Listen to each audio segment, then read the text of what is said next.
All right, blog post December 17th, 2018. We had our ride yesterday, another Kettles crawl. It was very successful. 11 or 12 rigs, lots of fun. We started the day with going out on the public trails, and then we finished up the night going on the perimeter trail for Camp Sinoa, which also had to go on the camp trail and the Glacial Pass Trail because we had a down tree. It was at the end of the day. We didn't have the time to clear it, which was also a blessing in disguise because we actually were able to put together a plan to connect the Valley Trail to the perimeter, which we wanted to do. And this tree fell perfectly to map that out for us. And it was just like right on the skidder path and boop, boop, boop. And it's crawly, it's rocky, it's awesome. It was perfect. So the next work day, you'll see all that connecting. We are reaching out this week to some of the local off-road shops in Wisconsin to try and get more of them listed in the directory and get them involved. Folks want to do a lot of the wrenching themselves, and a lot of folks that are new to this or perhaps don't have the time will also want to utilize the quality off-road shops and dealers that are here to service the members in lift kits, tires, all that kind of stuff. So we're going to reach out to them, see if they want to be involved this week. So that's another thing coming up. So the directory, for those who want to participate, the directory will be filling up with more businesses where you can take your machine, your vehicle, to get the enhancements or service work done in the event that you don't have the skill or time or motivation to do the maintenance stuff. And the maintenance is pretty important, just kind of taking a side note here.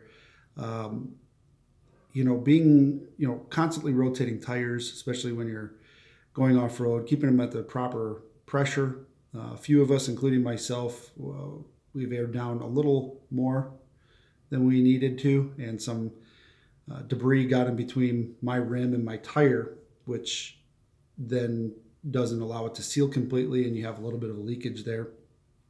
So you have to take the rim and tire apart, clean it out, and then they put it back together. So these are things that can be solved with things like bead locks, but then you have to worry about DOT compliance. So there's a few, and even I think Jeep even has one for the Wrangler that comes right from Jeep. So it's not terribly uncommon.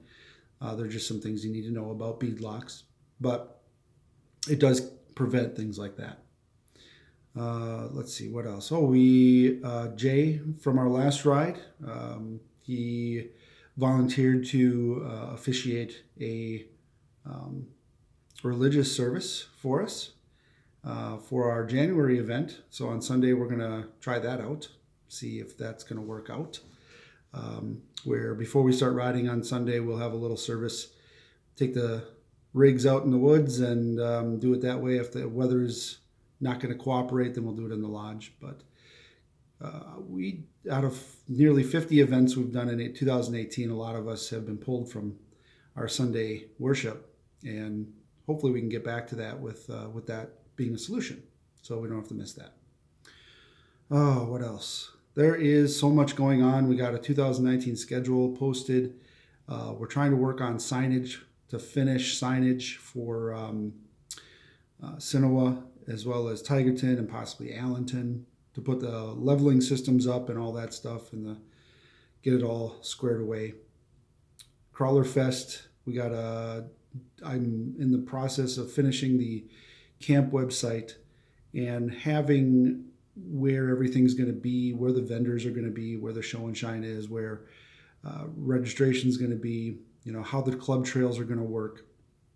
One of the things you're going to see on these permanent trail signs is a one-way.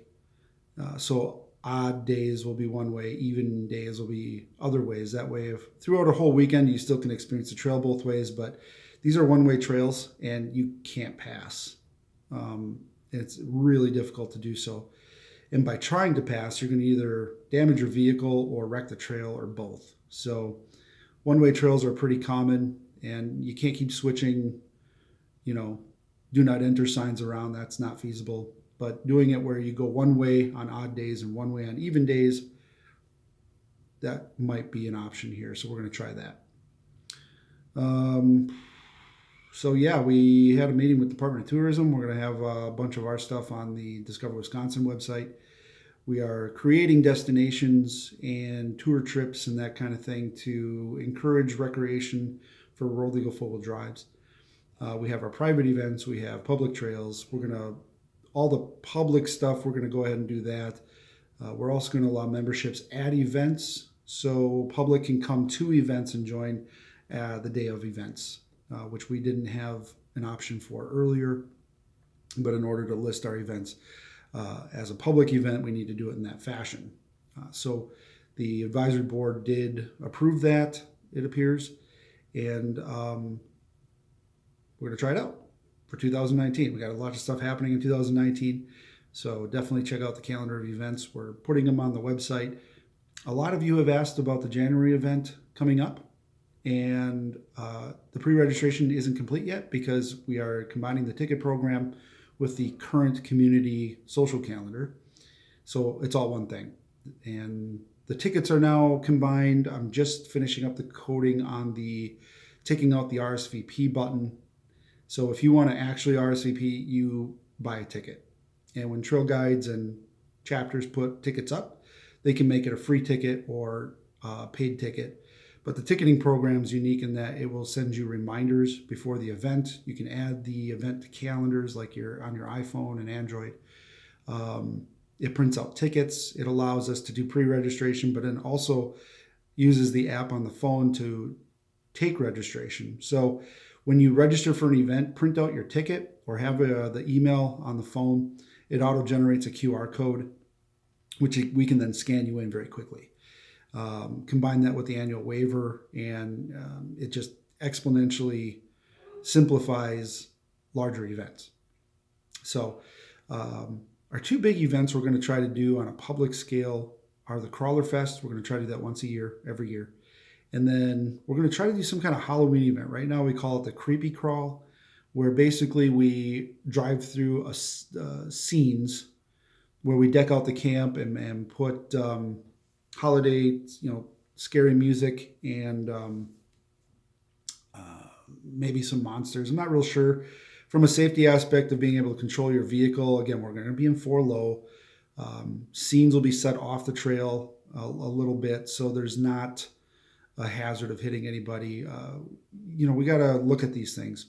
So if we can work it out, that's what's going to happen. If we can't, then people's safety is the primary concern. So we might have to set up some barriers or something so that the monsters can't get close to the vehicles, and God forbid something happens where somebody's tow gets run over or something, and that's possible. So we got to make sure all that stuff is taken care of. But again, a lot of fun. And we may turn it into where we just decorate the cabins and do the haunted stuff in the walking area and the driving stuff just as regular night rides. Maybe we set up some static scenes in the woods where there's no monsters and that kind of thing.